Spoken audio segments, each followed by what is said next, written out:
Every great story seems to begin with a snake. The Elden Ring snake iceberg goes deep. It reaches down past Rykard, past Dominula and Daedakar, past Bloodborne and Dark Souls, right to the upcoming DLC, and even to the deep waters of the gods, the Godskin Apostles, and the Gloom-Eyed Queen. The sky is familiar to us all. As we go deeper, we will move into more obscure parts of the mystery that we have uncovered. Content warning.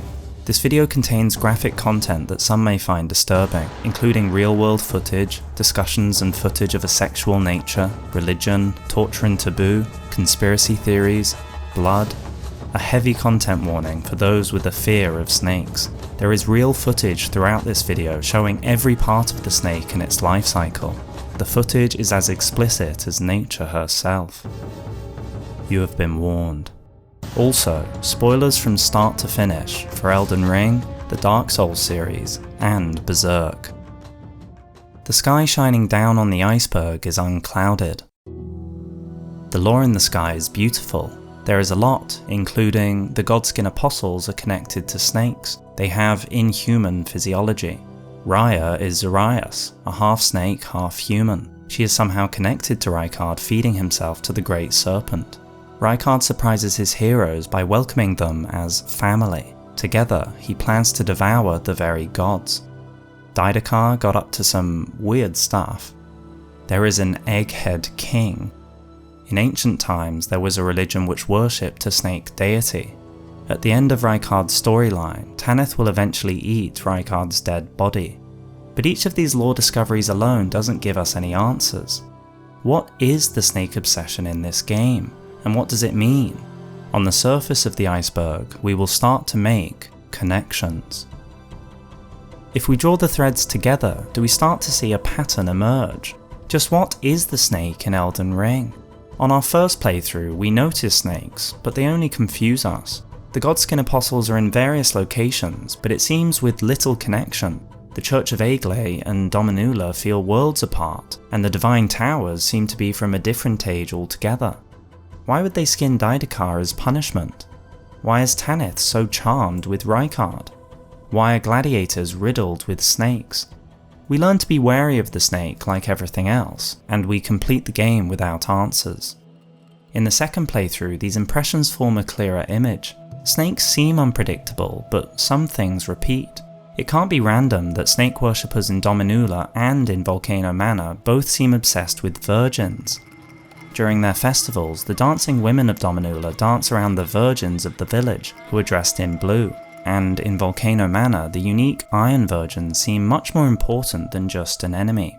The next pattern is the connection between snakes and fighting as a way of life. We didn't notice at first because the examples are so far removed, but no matter the culture, snakes seem to be connected with fighting for power and dueling. The Volcano Manor is a place of snakes, and Might is Right is at the core of its culture. Its members are sent to fight their own. Eventually, Rykard himself will face us, seeking power. Yet if we slay Rykard, his followers do not turn on us. Bernal, for example, holds no ill will. The strong take. Such is our code. Coincidence strikes again with the gladiators. Part of a totally different culture, they also duel and compete in strength. They wear snakes. Snakes even emerge from the rot variants in their grab attacks. Now another thing comes to the surface. We start noticing the snake's connection to eating and hunger. Rykard's whole existence as a snake is centered on eating. He is eaten well. Now that we start to notice it, we start to remember. Snake hunger goes way back through many From Software games. From primordial serpents to favourite rings, they have always eaten and eaten. These patterns are bizarre, but are becoming undeniable. In the third playthrough, some of the deeper patterns emerge. There are signs that the ancient past has snakes twisted through its history. They are connected to the Divine Towers, where godskins lurk in their depths. They are found on the Giant's Forge, carved into stone as if warming themselves in the heat. The serpent god's curved sword proves there was a serpent religion, but it is long forgotten. Yet today, the attitude towards snakes has clearly changed. If the ancient past revered the snake, it is hated in the modern era. The Erdtree citizens cheered as the image of the snake was beaten and battered. Rykard's once loyal followers attempt to kill him once he becomes the snake. Slowly, we can see this is more than randomness. These patterns aren't just coincidence. The snake's true nature is rearing up in front of us. Miyazaki, Martin and the team have welded together ideas from myth, reality and human nature. It has been distilled into a message, and this message is found below the surface. Beneath the surface there is an answer. The serpent isn't one of these patterns, it is all of them. Miyazaki said understanding his message would take several games. There were hints about the truth in Elden Ring back in Dark Souls 2, in the covetous gold serpent ring. Gold ring depicting the snake, both the servant and manifestation of the god of desire. The snake is the manifestation of animal desires, emotions, and instincts. The serpent is red, and one of these desires occurs so frequently alongside the snake, it cannot be ignored. The first manifestation of the snake is sexual. Sex in all its aspects is the snake. Lust, desire, passion. Once we look through this lens, things fall into place. Rykard the snake-like lord is anything but a monk. When he met Tanith, she was a mere dancer, not fit for a man of his social standing. Yet his lust for her was so strong that he made her his consort, and his lust may not have stopped there. Cut content would suggest that Rykard is not faithful to Tanith. In the original description for Daidakar's woe, it seems Daidakar was a male. In the cut item description, it says that this man was Rykard's paramour, which means a lover taken while married. And that isn't all. Daidakar is described as one of Rykard's paramours. Rykard is so lustful, across canon and cut content, his transformation into a snake, a manifestation of lust, is a fitting end. Snakes have the same theme elsewhere in the Volcano Manor. The Iron Virgins have snakes coiling around where genitals would be. When they charge you, this area flies open and snakes burst forth to draw you inside. The women of Dominula, who worship the snake-like apostle, dance around virgins in their ceremonies. Virginity is a sexual definition. It is not just being lustful that is snake-like. Being snake-like seems to seduce others. Only when Rykard turns into a snake is Tanith truly charmed by him. Snake rings always have an attractive power. And Raya is the perfect example of serpent passions at work. Despite, or because of, her snake nature, fans call her the game's best waifu. But Miyazaki, Martin and From Software have not reinvented the wheel. It was for the crime of lust that Medusa was punished with snake hair. She had sex with Poseidon in the temple of the goddess she worshipped, Athena. She had made a vow of chastity to Athena, but act like a snake and you will be turned into one. Daidakar in the final version of the game is female. After her life of wicked pleasures, she has been punished for her snake-like lust. Just like Medusa, since she behaved like a snake, her punishment is to become like one, and snakes lose their skin. The devil may be the most famous cultural serpent, and in the Garden of Eden he is the seducer of Eve. In all cultures, the connection of snakes to sex is so common it's almost the rule. From the ancient past, with the Hindu sexual energy Kundalini, meaning coiled snake, it is literally coiled here, to more modern times. Miyazaki has hidden this pattern in Dark Souls too. In Dark Souls, those corrupted by passion become like serpents. Part of Seath's motivations for his abductions of women is lust. If he is trying to make a dragon through his experiments, he is focusing on making a female dragon for his own uses. The theme continues in the sequel. Mitha was the fairest queen in the land, until something unhinged her. Was it the poison found deep within the earth, or the passion that consumed her heart? The queen sought the king's affection, even poisoning herself to attain beauty, despite the monstrous consequences. But the true foundation for the snake's infamy are snakes themselves. Mother Nature is the true artist. If snakes are seen as sexual, it is because their mating activities are extreme. They wrap and constrict each other throughout. Biting is usual, and sometimes they will kill if the mating goes wrong. If nothing does go wrong, mating can last for hours. but that is just for one partner. Males and females can have many mating partners, and so the whole process can seem to never end. But there is a greater animal desire: hunger. All-consuming hunger is the snake. Praetor Rykard was a greedy man, but this was just a prologue. Since his transformation, he has gorged himself like a foie gras goose, swelling in size until he fills the core of a volcano. Yet he still hungers for his greatest meal yet, the very gods. The serpent's gluttony is in the game's opening sequence. A snake is eating Rykard's severed head, and this snake is normal. It was no great snake at all, but now, it's a wonder it doesn't collapse under its own weight. The real snake is the king of hunger. It's practically nothing but a huge mouth and one long, horrific stomach capable of digesting anything. It opens its mouth impossibly wide for each meal, its jaw and stomach stretched to the limit. And just like Rykard, they can become a victim of their own greed. And snakes truly never stop growing. Growth only slows with age. Some snakes have reached unbelievable sizes. The extinct Titan boa was so big it would struggle to slither its 50-foot body through an open doorway. Rykard is not From Software's only hungry snake. The Godskins have their teeth and jaws fully modelled and rendered in-game. This is incredibly unique. Perhaps after skinning their victims, they eat the remaining flesh. A cut boss from Bloodborne has an attack just like Rykard. It swallows us whole. And the serpent god in Sekiro tries endlessly to consume us. There is another desire that consumes the snake: competition. In nature, snake competition is violent. Their fights are so hypnotically savage that humans have always forced snakes to fight and bet on the results. Rykard is obsessed with competition. Ultimately, he wants to beat the very gods. The gladiators join in violent competition. Both dressed in snakes, only one survives. And before becoming a recusant, the Volcano Manor wants proof we can kill our own. To join their clan, you must compete as ruthlessly as the snake. What do we feel approaching a fog gate, as a boss towers over us? What do we feel when a snake crosses our path? Fear. But usually all a snake wants is to escape. Fear is a snake's most common motivation for attack, and so the snake is also a manifestation of fear and pain. The Volcano Manor drips in both. Torture, vicious experiments on Albinorics, crying abductor virgins.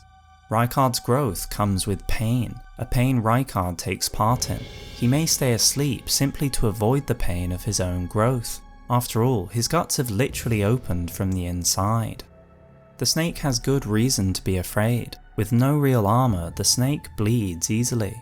Even the great snake learns to fear us, and so, often the snake is too scared to fight fair. Are you afraid to fight me yourself, you cowardly snake? A snake, am I? Perhaps you'd like to see how snake-like I can be.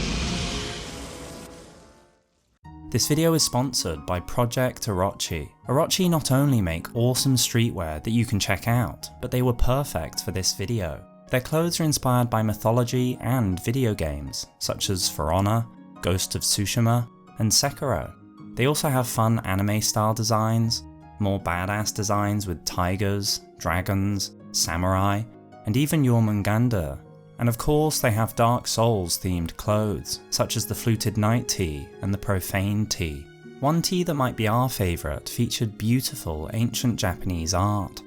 Project Orochi offers free shipping in the US, and they are always sharing deals on their Instagram, so be sure to follow them there. Click on our link below, projectorochi.com/Hawkshaw, to head to their website and use the code HAVEL for 10% off your entire order. Thanks again to Project Orochi, they have been great to work with. Now back to snakes. We now have the basic parts of the snake, but the snake can coil itself up in all sorts of confusing ways. None of the passions are an island. What happens when competition fixates on material wealth? What happens when this combines with gluttony? These coiled desires appear a lot in From Software games. The gold serpent rings boost our treasure finding. Frampt hungers for material possessions, and Seath piles up treasures in his archives. The most valuable were pillaged. In ancient culture, this connection holds. The Chinese zodiac predicts riches will come easy if you're born in the year of the snake. And in modern storytelling, Hogwarts competitive and materialistic students are sorted to Slytherin! But this is just one coil of the snake. What happens when competition combines with lust? Snakes fight so ruthlessly for a mate it can lead to death, and it doesn't stop there. Even once the chance to mate has been won, others will try to interrupt or take their chances once a suitor has left. So uncoils the next messy snake-like pattern. Beware, my lord, of jealousy. It is the green-eyed monster which doth mock the meat it feeds on. The snake is the green-eyed monster, and its solution for jealousy is brutal. It keeps its mate from others with hooked barbs to maintain connection. Perhaps Juno Hoslow has become a victim of the manor's jealousy. If they can't have him, no one can. Competition and an obsession with your own pain brings revenge. The snake always strikes back. Tanith warns us. Defeat is not the end. He Will one day rise again. Stronger. We have seen lust combined with gluttony, but what if pain gets involved? The activities of the manor are warped, to say the least. Why would Giza, a man of power, have his face and arms wrapped as though he was injured? Tanith too is covered. The cut content Didakar had a peculiar habit. He would test new methods of torture first upon himself, making a gift of his pain and first-hand knowledge to the one he loved. It seems as though pain in the Volcano Manor is not that far from pleasure. And competition with hunger? Snakes are a rare animal in nature, as many are cannibals. Their hunger and competition is so extreme that they will eat their own kind. They gorge on the bodies of snakes that look just like them, and the greatest cannibal snake is the king cobra. How fitting that Rykard, the human who has turned to eating his own, is now the king of serpents. In the world of snakes, the strongest eat the rest. The snake is all the red-hot instincts, and all their confusing combinations. The snake is in Godfrey when he fights, and when he begets Godwyn. The snake is in Rennala when Radagon leaves her, and she seethes with jealousy. And the snake is there when Morgott cowered in fear, chained in his cell. Snakes are all of these passions and desires, but why? We have to go deeper, deeper down to the body of the iceberg. The body of the iceberg starts to take form, and we haven't been seeing the whole picture. As we move deeper down the snake mystery, a question comes to mind. Why does pain or pleasure even exist? Why is the snake and its passions in us at all? The snake is much more than sex, violence, and rock and roll. What are these passions for? What did Didakar's adultery and wicked pleasure bring? If we follow the consequences of lust, we can understand. In every example of sex in Elden Ring, children are the common thread. This seems obvious, but remember, sex and birth are ancient history in the lands between. Sex is nothing without fertility. Look closer. The snakes that wind around the genitals of the Iron Virgin are not the only snakes she wears. There is a belt of snakes wrapped around her waist, a universal symbol of fertility. The Dominula women dress the virgins in flowers that celebrate new life. They dance and pray to their snake priests for fertility. They hope for children as part of losing their virginity. The serpent's amnion on the altar is used in a birthing ritual. And the Gloom-Eyed Queen swaddled her apostles. However they're made, they are her children. Lust was just the beginning of the iceberg. The iceberg is in fact much larger, and this is just one of the passions. What about the rest? What is the snake, really? The answer looks like a snake. In Rykard's boss room we find it. It is there in Dominula, in their hair, and in the symbol on their clothes. It is wielded by the Godskin apostle they worship, in his attack, and twisted into the Godslayer's seal. It is in the snake arrows, and it is in Rykard's Taker's cameo, formed by two snakes. The spiral. Once you see it, it is everywhere. On the jar boys and the jar cannon, in the plats of the ancestral followers. It is in the Prince of Death's staff and the sword that Radagon becomes. It is on Mohg's robes. In spells. And on the side of the Tibia Mariner's boat. Boggart's pot. It is part of the Oracle Envoy's horns as they play music for a new age. And when we finally see Melena's hidden eye, at its centre is a spiral. The spiral is a cycle. It is what the Ancestrals worship and what Mohg hopes to begin with his new dynasty. It is creation from destruction, competition and discovery, rot and growth, life from death. The spiral is the true snake. All these cycles are processes, and all of them have two sides, like two snakes competing.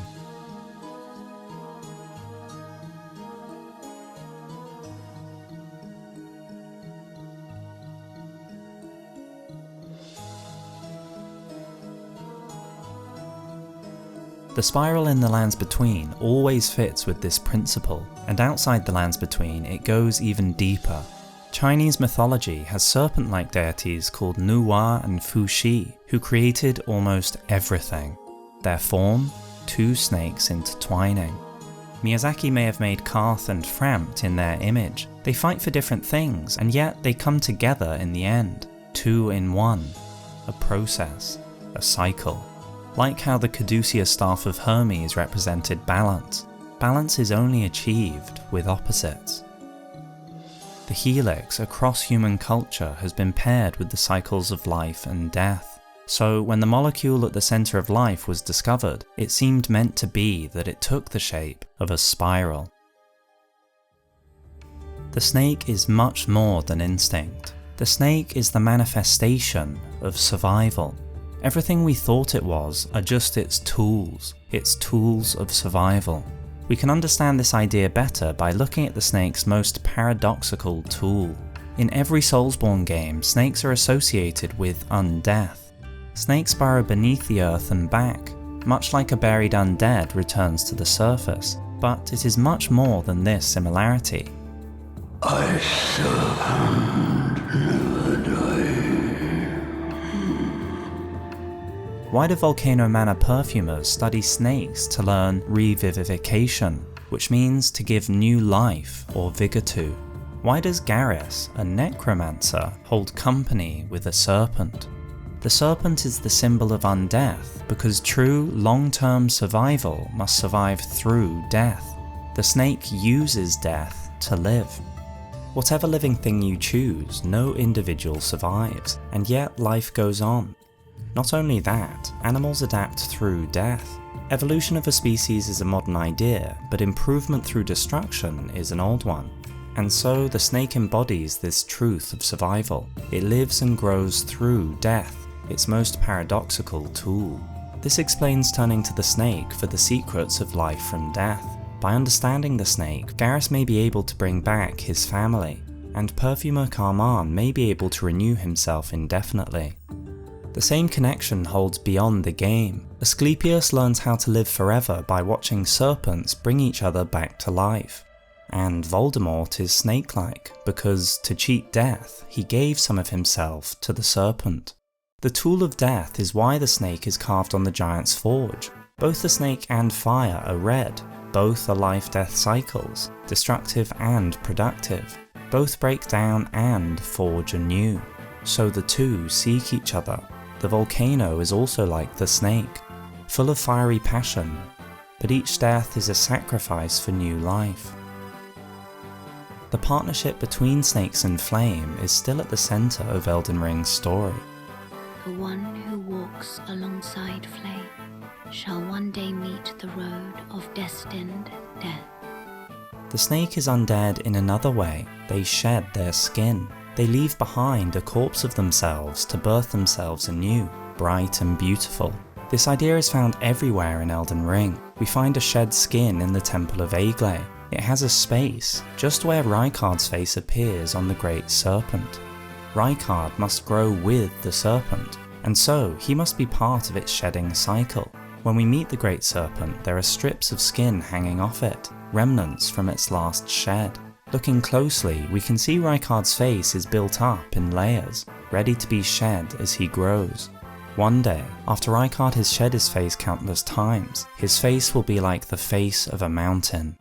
Life from death is celebrated by all snake worshippers. The Dominula women dance next to perfect examples of life from death. Windmills. To mill the life-giving grain, a little of the wind must die. And what is the symbol of the Godskin apostles? The coming together of a spiral. Death closes the cycle to form a seed for the future. Now the simpler snake passions become clear. They are methods to stay alive in a ruthless world. The mouth stretches and the stomach swells, but what if it wasn't gluttony, but desperation? The snake gorges itself at every opportunity, but opportunity is scarce in the jungle.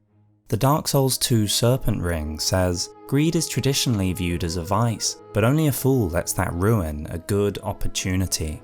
Greed wouldn't exist if it didn't help us survive.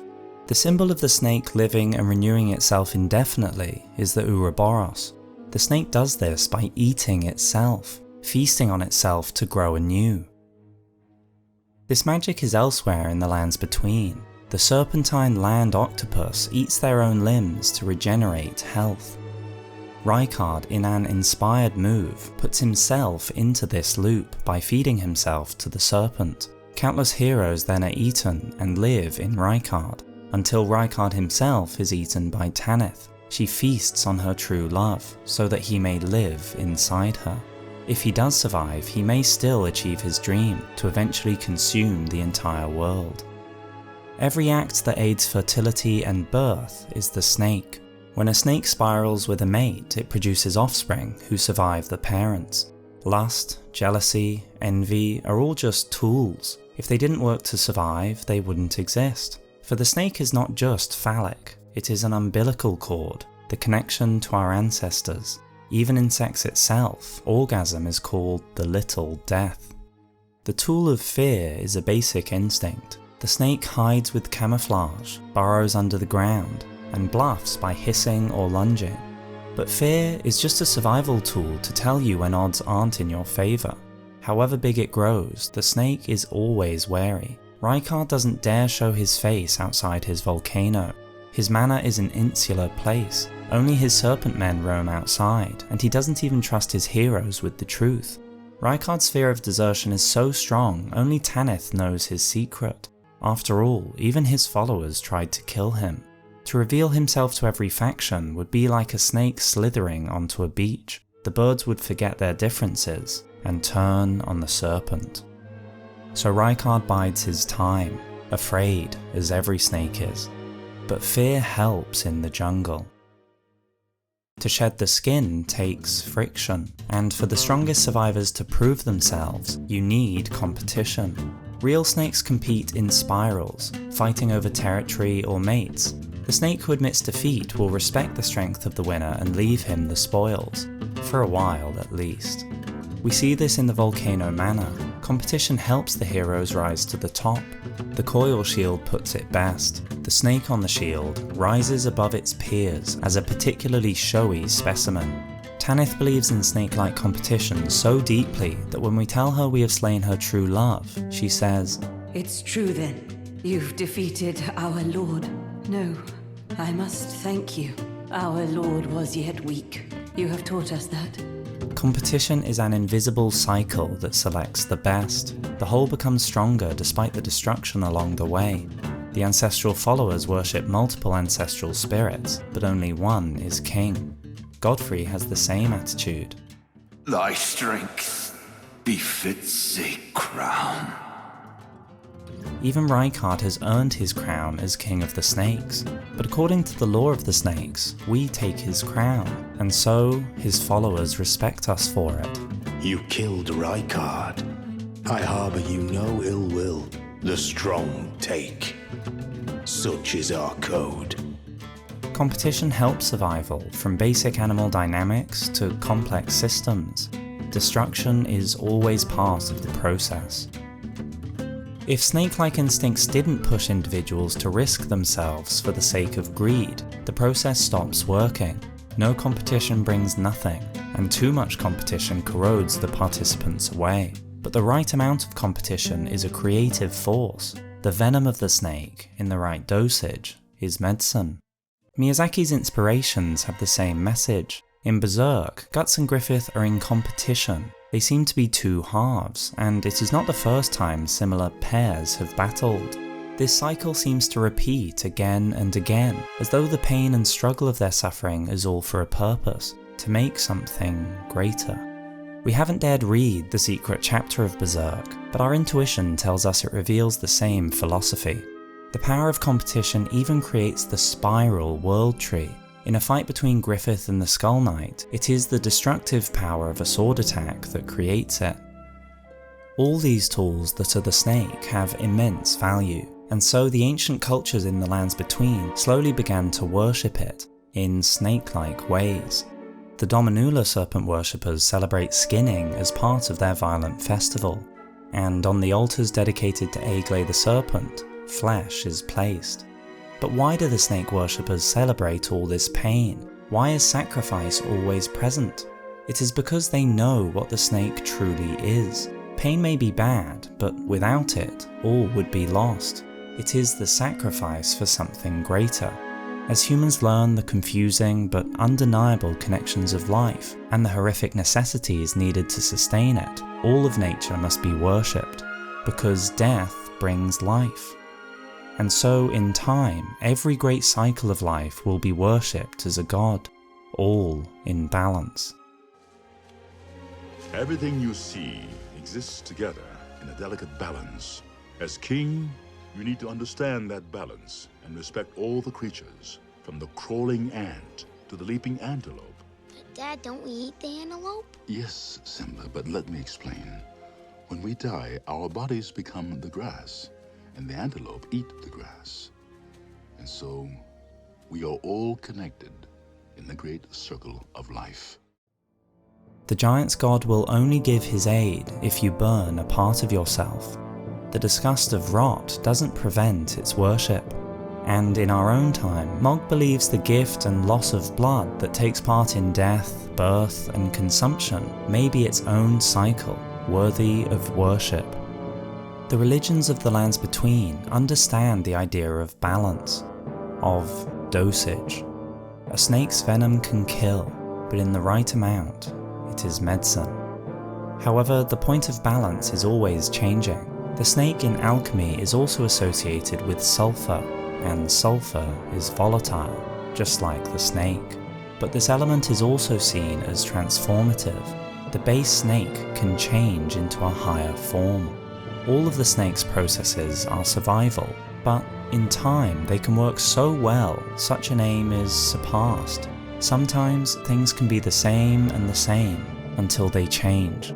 Deeper down the iceberg, we find snakes are the beginnings of something else. The snake can become a victim of its own success. Snake methods work, but they have worked so well that it starts to become crowded. With such high numbers, what has been so successful now stops working. Reproduction, the essential tool of the snake, can now cause populations to soar so high that there isn't enough food. This same high population means lust brings disease like never before. Competition worked well selecting for the best, but now eating another doesn't go unseen, as it did in the jungle. Suddenly, there are witnesses everywhere who will turn on the murderer. Now, the snake can have too much of a good thing and can die from it. Just as the snake seeks heat to warm itself, too much heat can kill it.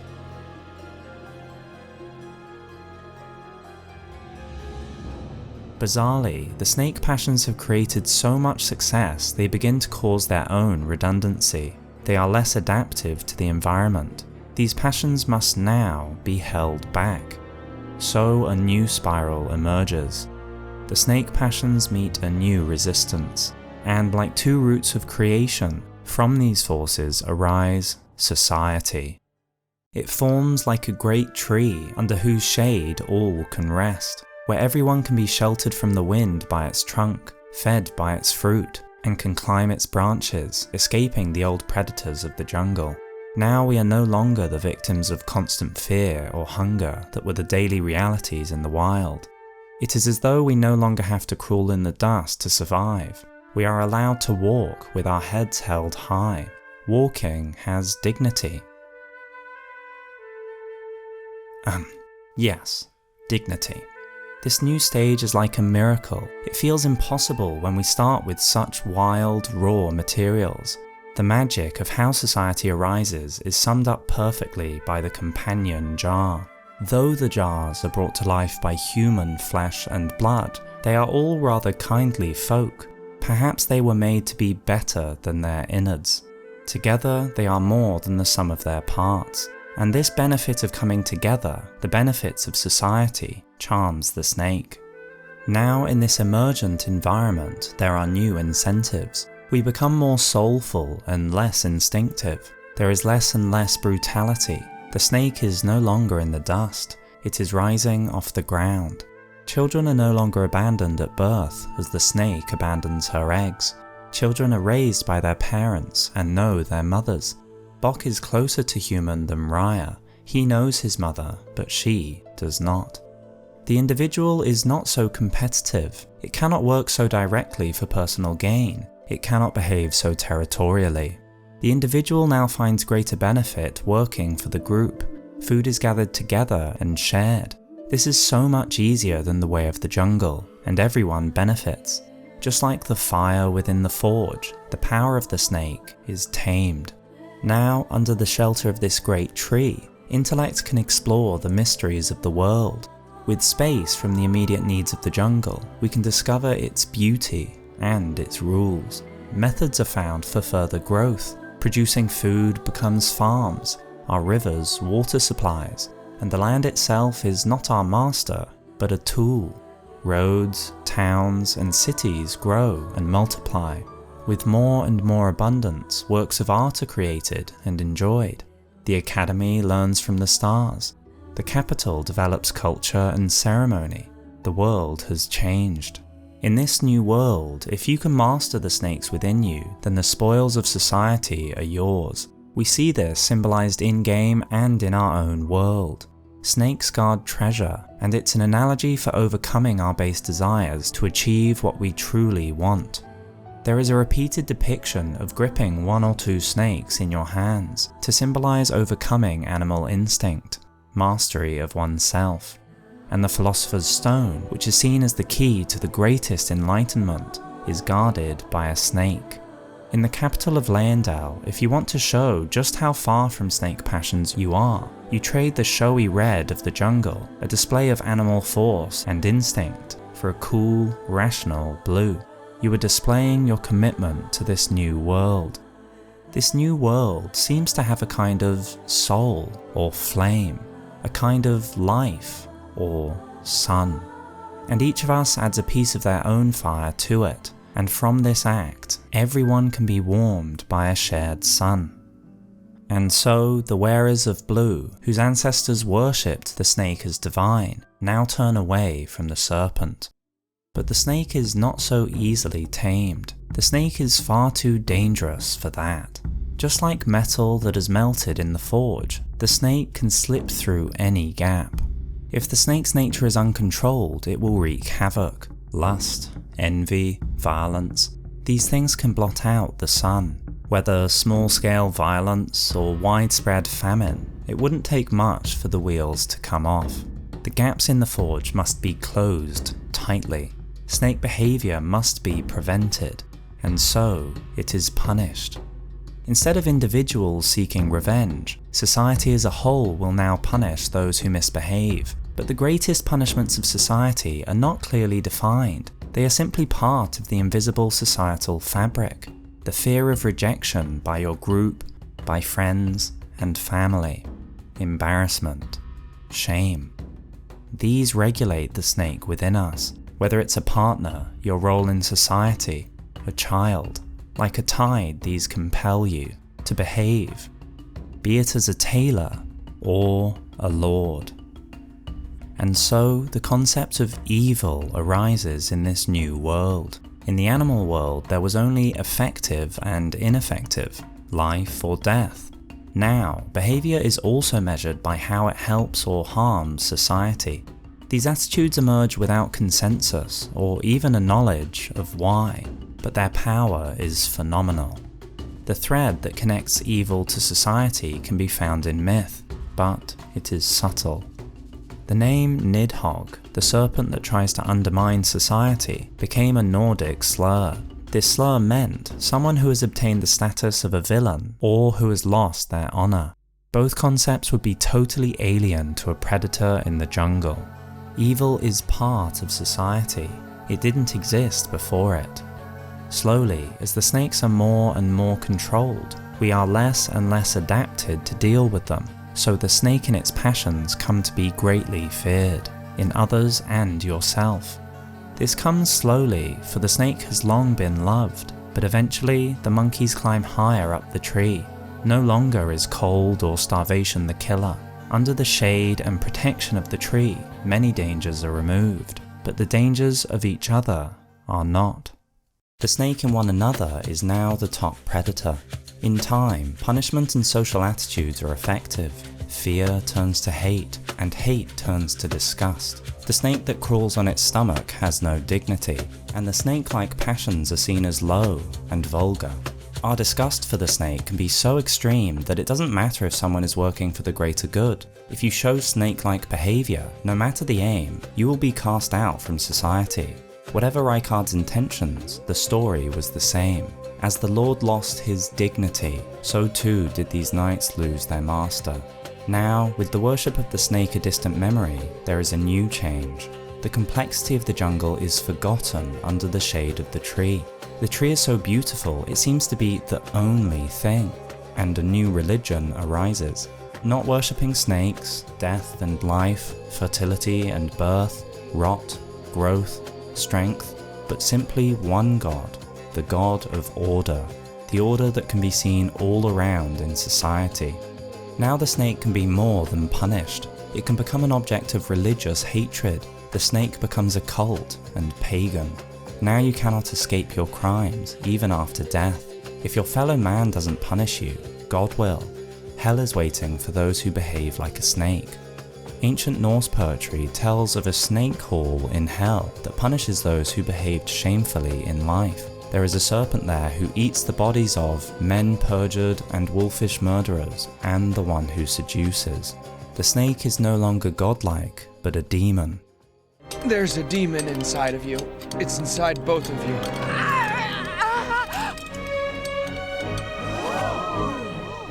Look, everyone! This is what hatred looks like. This is what it does when it catches hold of you. It's eating me alive, and very soon now it will kill me. Fear and anger only make it grow faster. And these ideas become fixed in the minds. Those born to this culture have never walked in the jungle, or even seen a snake. These ideas of sin root so deeply that they become foundational in the mind. Even those who rationally wish to turn against the rules will struggle with the effects of guilt and shame. Imagine one lives under a tyrannical regime with a king who the nation believes is placed there by God. To work to overthrow the tyrant will be seen as pure evil by the believers, and perhaps by part of yourself. Whether Rykard is justified in his beliefs, you can decide for yourself, but he knew that the disgust he would cause would be so extreme that he even made a tonic of forgetfulness for his love to forget him.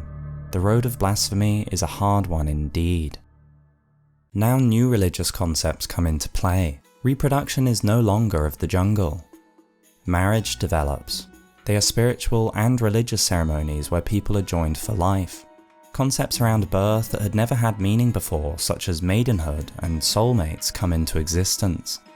As the Great One religion gains force, it seems the tree is growing higher and higher, and we can keep climbing as long as enough members contribute to its growth. There is now kindness, health and longevity like never before. The brilliance of invention and the ease of life is like nothing that the jungle could have dreamed of. The sun, or the tree, exist and don't exist in a beautiful miracle that seems almost like heaven. We want to climb further to this heaven, to touch the divine. But this desire can go too far. The fear can become obsession. We start to avoid looking at any part of the snake. Disgust turns to denial. The snake is not shown, the snake is not talked about, the snake is not acknowledged. It is not part of us. It never was.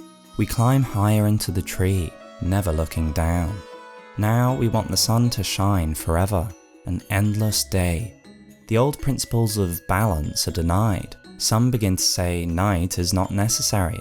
The dark twelve flame is not needed anymore. The faith begins to call what was the original state, the corrupted state. We see this paradox in our own world. How can it be true that the secret knowledge of reproduction, physical toil, and competition over resources is the new and unoriginal state for Adam and Eve? Isn't it much more likely that Eden's utopia is the childlike view, or the ignorant view of someone raised in the near perfection of developed society, shocked by the knowledge of the true original state? To the mind raised in shelter, truth is horrific, and ignorance is bliss. This theme of fear and ignorance is in stories and myth. The Chinese myth, The White Snake, involves a married man who, in brief, eventually sees his wife in the form of a serpent. The man is so shocked he dies on the spot. What might this myth be saying? Is it that the greatest fear in developed society is that, fundamentally, even those closest to us can be snake-like, no matter how well we know them? The infamous Medusa turns us to stone. But is it her magic, or our shock at seeing that a once pious woman could behave how she did? It is much more comforting to assume that all humans are not competitive, lustful, and aggressive, but angelic and touching the divine. Just don't look too close. This willful ignorance is shown in modern stories as well. In Harry Potter, when asked by the students about the Chamber of Secrets, have a simple answer: it doesn't exist. It does not exist. It cannot be a part of us, and it cannot be a part of the school. The snake cannot be so essential that it's in the very pipes. And so, ignorance grows. This ignorance combines with fear of the snake. Who is to know which fears are grounded in reality and which are fantasy? Maybe snakes are poisoning the water supply. What if we can't trust our own food? Who made the food after all? In advanced society, we don't know anymore. By now, we probably want to keep it that way. What is this divine-looking amuse-bouche? If I tell you, I'm afraid you won't even try it. And one fear that arises again and again in developed society is, what if our own leaders were snake-like, or reptiles? This taps into a profound worry that has long existed. Once again, myth reveals it clearly. In Norse mythology, at the top of the tree of life is not a reptile or a snake, but a goat. A goat is simple-minded, milk-giving, and under our control. It may eat some of the leaves, but we have domesticated it. We may choose to be led by goats because they are safe. They will not take advantage of their position by stealing our contributions. And if they do, they will not do so very effectively. But what if a snake was leading us without our knowledge? What if the highest leaders of church and state were snakes, in disguise? Just imagine the disgust when those you believe to be the lowest of the low, the most animal of all, actually had slipped through and crawled up from the depths into a position of power. Even worse is the thought that what was once goat-like may transform. Leadership brings power and temptation. After all, Rykard was a noble, a praetor, and yet seeing the paganism he was tasked to stamp out started him on his blasphemous path. Was he corrupted, or did he see some of the reality that drives the wheels of mankind? Miyazaki himself has said that many ideas for villains have come from meeting the leaders of large companies.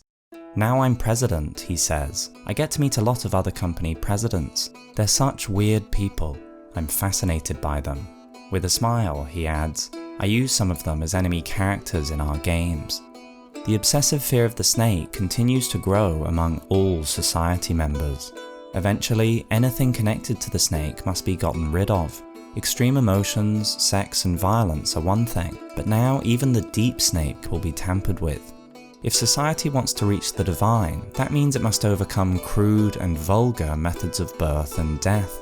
This society says, we will take control of how we reproduce. we will interfere with the timing, the method, and the cycle. Old methods will be beast-like when compared to these. Now, society will dictate death and where the dead are taken, where they are buried, and the meaning given to their soul's departure. And so it moves higher. Birthing, death, competition, all is controlled. Those who rise up are slain. Those who reproduce outside the bounds of the rules are punished. Snake cycles are controlled almost completely. This control has been taken in the time of Marika. The spiral, the natural cycles of life, is there in the Elden Ring of the Dragons. It is there in the time of the Crucible. It is plain to see in the Crucible symbols. But in the present, the spiral is gone. The Society of the Erdtree has taken full control, and it has deleted what it found undesirable. No longer will life come from death. All will be bright under the light of the Erdtree. There will be no dark, no true death, no pain, no rot, no disease, and no rebellion. But did ignorance play a part in these decisions? We climb higher to flee the snake. We want to touch the divine. But as was true for every stage of life before this one, there is a balance. There is always poison and medicine. The Society of the Erdtree seeks to fix the volatile. In alchemy, this is the snake nailed to the tree, or to the crucifix. But is this a fool's errand? In Genesis, the snake is known as the deceiver. Certainly, to follow the snake as a member of society is to be deceived. You will cause yourself harm. But perhaps the deception goes even deeper. Revelation says the snake is the deceiver of the whole world. Perhaps the greatest trick the snake ever pulled was to get us to hate it too much. Because however high the monkeys climb, snakes can also climb trees, which leads us to the bottom of the iceberg. Miyazaki's paradox. Myth is full of heroes who bring their own downfall. Orpheus's wife Eurydice died of a snake bite. After a long quest, he was granted the right to retrieve her from the underworld. She would follow him up to the world of the mortals as he left. But he was warned. He could not look back, or she would remain in the world of the dead forever. Just before he finished his climb to the surface, he couldn't help himself. He looked back, and his hopes died. As the human monkey climbs the tree of society, it cannot help but look back at the snake. Take a closer look at snake charming. The snake isn't really being charmed at all. It's just afraid. And the irony is that the ones who are really charmed are every human who stands around watching. And this is why a snake can never die. The higher we try to climb, the more we deny the snake's existence, the more it gains in hypnotic power. Sin turns to taboo, which gives it more fascination. Like a hydra, as we cut heads off, more grow in their place. There is a thrill in what is forbidden. The feeling of pure risk. Creed, I had that in the cons column, but... It's thrilling. Okay. Then we'll move that. Thrill of risk. The Fire Monk armor explains this. Taboos transform into lasting obsessions by virtue of the fear that they inspire. And these monks, tasked with protecting the giant's flame, fell into temptation. Now, some are black monks who wear a hood that says, "The seduction of a taboo is never easily spurned." Once we look back at the snake and look into its eyes, we are put into a trance, hypnotized. As we stare, transfixed, the snake seems to whisper temptations in our ear, as it did to Eve, as it did to Rykard. To try and fight the temptation is like slowly being constricted, as though you cannot breathe, as though the snake were coiling around your chest, your neck. How can it be so impossible to resist? If denial of the snake was only the temptation of the forbidden, wouldn't it be much easier to manage? The feeling of not being able to breathe is the feeling of losing something essential. If something is truly our core, of course we cannot kill it. Of course we cannot destroy the snake, because it is still what drives our actions, even in society. Look at the imagery of Dark Souls, and those who actively maintain society. Look at the human-like enemies in Bloodborne who are actually puppeteered by snakes from the inside. Or Batilda Bagshot, also puppeteered by a snake. Or the Iron Maidens, driven by snakes on the inside? And what about the symbol of society itself, the Erd Tree? Well within the offspring of this tree is found something surprising. Beneath some minor Erd trees lives its tree's spirit, a spirit that writhes, just like a snake. And the name of this boss in the game Data? Snake Soul. And there isn't just one snake in the roots of the world tree. In the Norse epic, the Poetic Edda, we are told, more serpents there are beneath the ash than an unwise ape would think. These snakes consume the dead and dying roots, and so renew the tree. And in a tapestry found in an ancient Norse ship, we can see snakes depicted in the roots of the tree, intertwining in spirals. Let me just cut that damn thing off! The snake is still essential, it is just hidden. Only an unwise ape would ignore its hidden wisdom. The serpent is the earthly essence of man, of which he is not conscious. It is the mystery that flows to him from the nourishing Earth Mother. In alchemy, the serpent holds secret or deep knowledge. It is beyond what is consciously knowable. Gelmir's staff shows this. It takes faith to use, because to use the wisdom of the snake requires faith. The snake, as instinct, seems to possess a peculiar wisdom of its own. It is the reason why the snake signifies evil and darkness on the one hand, and wisdom on the other. Miyazaki's paradox. 3 routes there are that 3 ways run, 'neath the ash tree Yggdrasil. This is Miyazaki's paradox. The roots of things are at odds with each other. It isn't meant to be easy. Society and instincts, duty and emotions. They struggle against each other because that is what it means to live in the lands between, Lordran, or our own world. It is what creates the whole damn thing. If these contradictions feel frustrating and uncomfortable, well, they're not meant for you. We believe Miyazaki's message is that if society and its usefulness was the face of a clock, then each of us are the cogs. It is only through pressure that results are created. The dark is necessary for the light.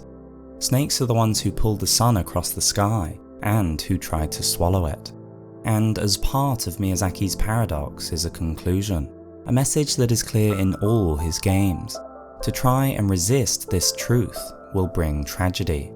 There will be rot, death and destruction in the world, and we shouldn't try to escape these things, but work with them. As the Coil Shield originally said, how can you poison a poisonous snake? We need to accept that we aren't that far from monkeys after all, and that's okay.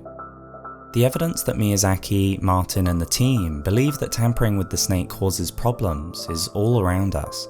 We know that the spiral, the cycles of the world, have been sealed away long ago, and what do we find in the world around us? The roots of the great tree are ridden with insects. Worm-like creatures, even lower than snakes, have taken the place of once healthy tree guardians. They walk the land hunched and vomiting. The lands between are becoming full of Tarnished, those who have lost their colour and vitality. Even wealthy nobles are old, worn, grey. The unsealable is returning, but in terrible ways. Rot is seeping in where it shouldn't be, even infecting the children of lords. The snake souls of the minor Erd trees are becoming sick and ulcerated. The wild animals are blighted. Those who respect the cycles are rebelling. Marika has tried to seal away the Gloom-Eyed Queen and her power, but the influence of her apostles is growing. Other rebels are rising up, other gods worshipped, and many colours being worn. No seal can work forever. Morgott puts it best. Maybe something went tits with it. Maybe it's been broke for a good long time. Dominula is a perfect example of the suffering caused by removing the spiral.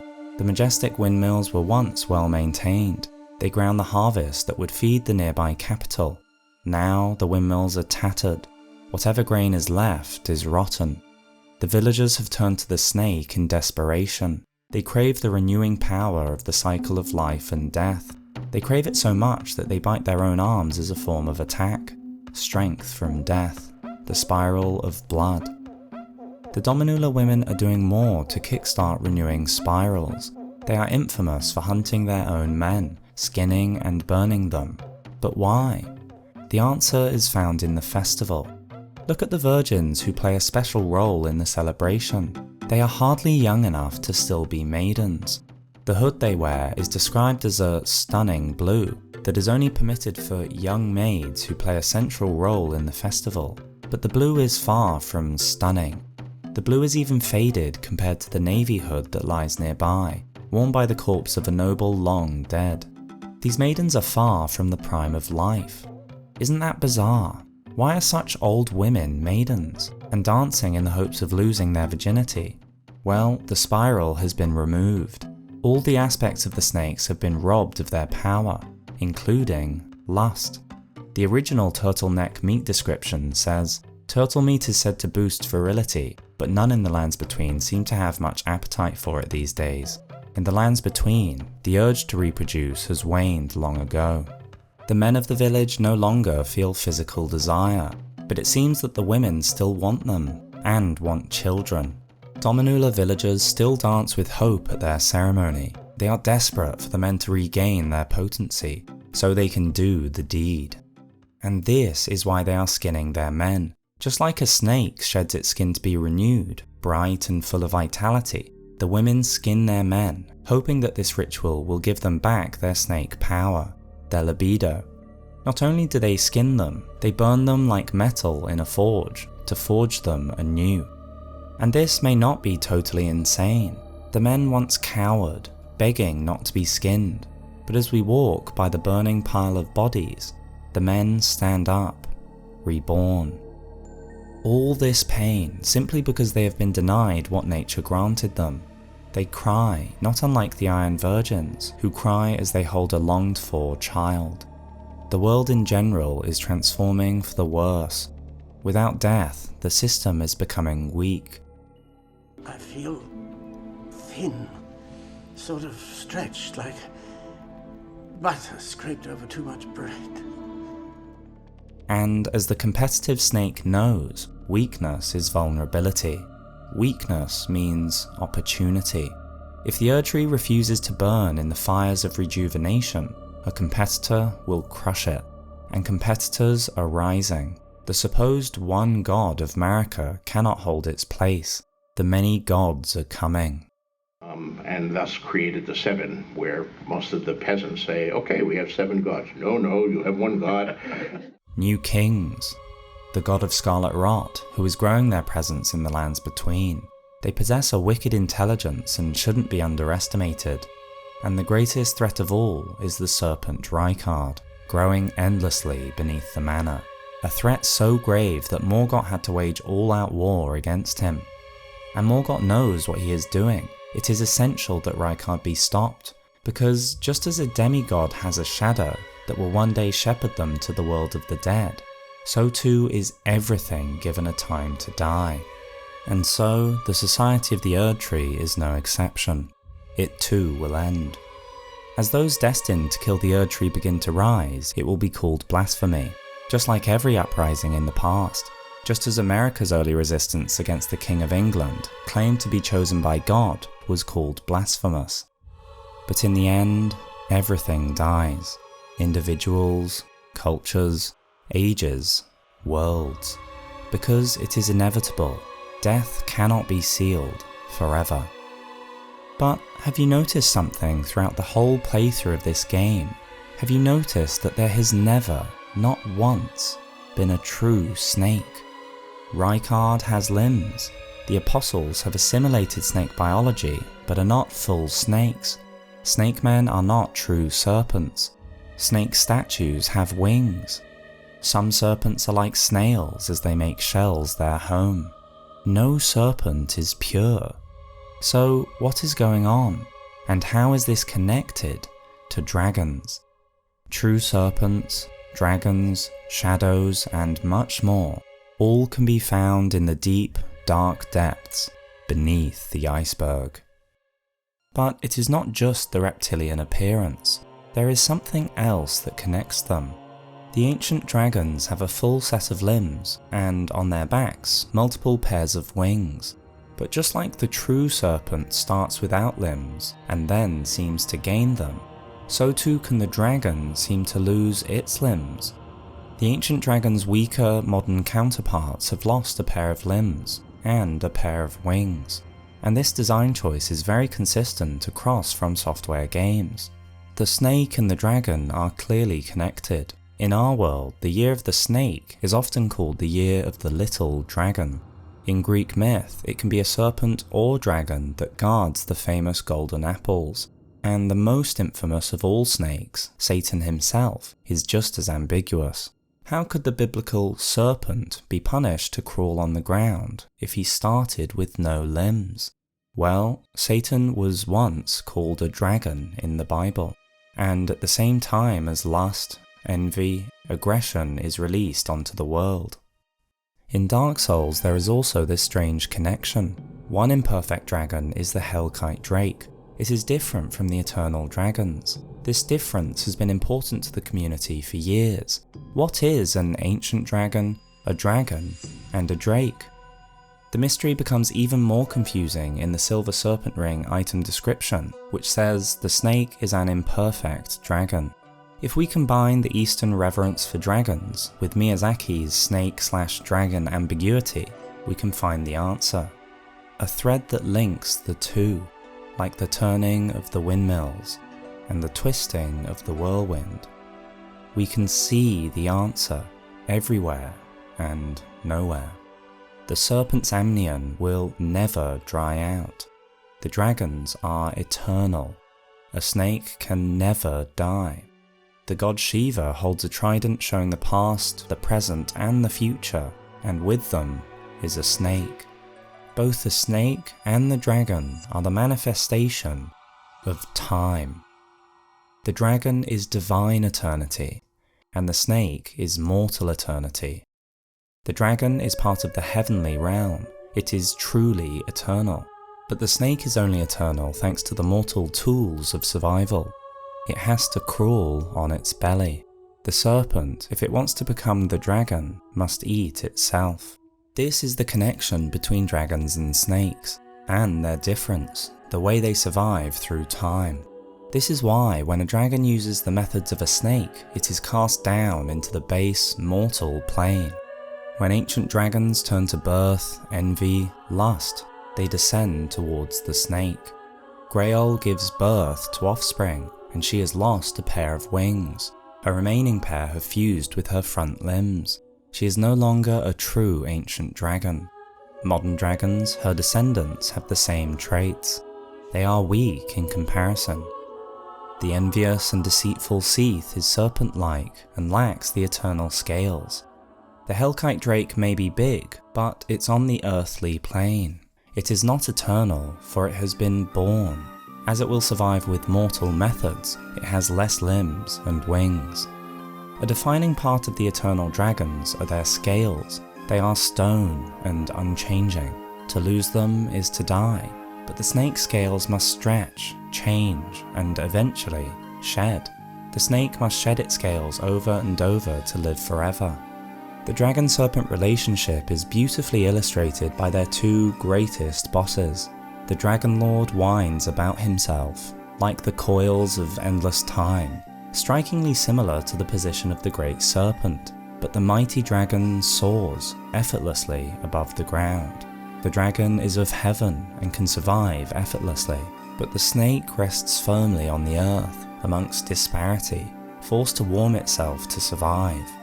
In other stories we see the same pattern. Smaug hungers for treasure, and what does Tolkien call this dragon that has fallen into vice? There was a most specially greedy, strong and wicked worm called Smaug.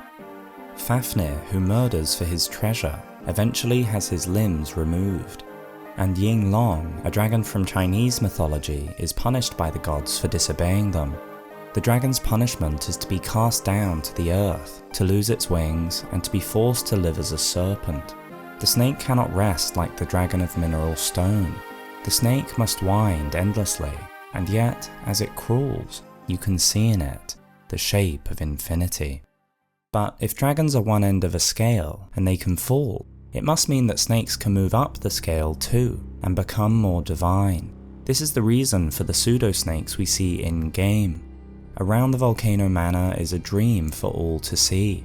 winged serpents. Rykard's fantasy. This is why Rykard has limbs. It is his first stage towards becoming divine. Just as the pillars around him have risen in spirals, Rykard has risen too. His snake cult is no longer the basest form of chaos. It is on the way to becoming a new society. His family is large. He has a community. The numbers of snake men in the city are growing. You couldn't call it a civilization yet, but with time it will develop, and his limbs will grow. But wings are a human fantasy. The snake can only climb so far, and the human, with the snake within him, is always of the mortal plane. You may have noticed that every mastery of the snake we have mentioned was not a human achievement.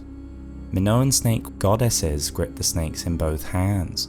Only Hercules could kill the Hydra, the snake that could not be killed by mortals. He proved he was the son of Zeus and deserved to be back on Olympus.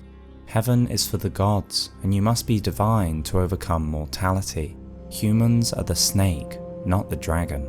In the Greek myth of Asclepius, Asclepius watches snakes to unlock the secret of eternal life, but Zeus watches him as he makes his discovery.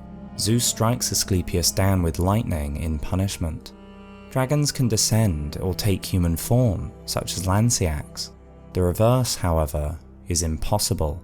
But like dragons themselves, the idea of transcendence is a perpetual human fantasy. We try and try, but it always ends in failure. These tragic failures are everywhere in Elden Ring. The clearest is the magma worms. They couldn't become divine, and so they are punished to be forever reminded of their snake-like mortality. Their scale sword states, "It said these land-bound dragons were once humans who partook in dragon communion, a grave transgression for which they were cursed to crawl the earth upon their bellies, shadows of their former selves." Which leads us to the secret of the gods in Elden Ring. Now we realize the serpent and the dragon are the manifestation of eternity, something else starts to become clear. There is a godskin noble in the Church of Aigle, with the skin of Rykard given in worship, and in Farum Azula there is the head of a dragon, also given in worship, which a godskin noble and a godskin apostle lurk beneath. This is a god both societies worship. Farum Azula has endlessly been crumbling, and the Dragon Lord who lives beyond time has been deserted by his god. The godskin tells a story, as though the god they worship wears the faces of all other gods, brings them into existence, and kills them. The wearing of faces is not new to Martin's work. The apostles are just like Martin's priests of black and white, who serve the god of death. They call the god of death the many-faced god. The many-faced god is all the gods in different guises. The men that serve him wear human faces to disguise themselves, and deliver death in the name of this god. Arya asks simple questions after joining the black and white cult, such as who should die and who their god is. The answer could have been in Elden Ring. It is not for you to say who shall live and who shall die. That gift belongs to him of many faces. We are but his servants, swords to do his will. Arya glanced at the statues that stood along the walls, candles glimmering around their feet. Which god is he? Why, all of them, said the priest in black and white. But if the Gloom-Eyed Queen brings the dusk, the ending of life, and Marika gave the dawn, the birth, what god unites them?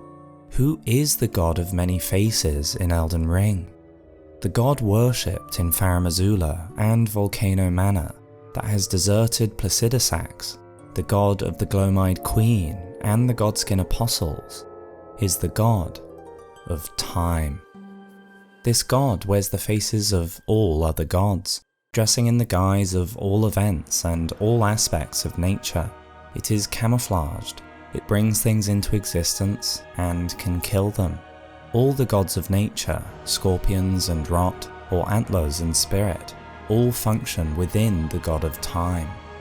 One god with 7 aspects, and here are their faces, so they have 7 faces, so there's 7 of no, there's one. Placidus Axe's arena is an example of what happens when this god departs, leaving its lord in stasis. Time is present across the spirit and the physical worlds. Through it, fate is linked in lockstep. This god is of such power that both snakes and dragons worship it. The Gloom-Eyed Queen serves this time god, under whose watch every beginning and every end occurs. And though the gods may resist, the god of time cannot be sealed away. If it were sealed, it would be the ending of all things. For everything must pass within time. The message that time is the ultimate god killer can be learned from Mohg. Mohg wants to forge a weapon that could slay a god. What could have the power to kill a very god?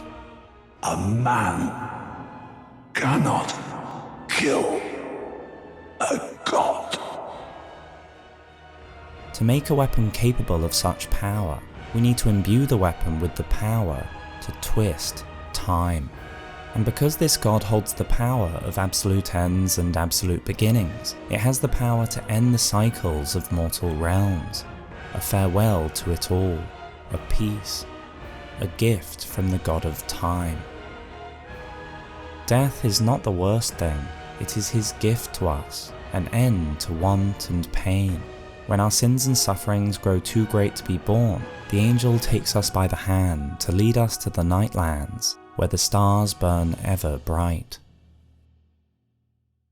For mortals, Miyazaki says that the plane we live on is where we belong, until the god of time takes us.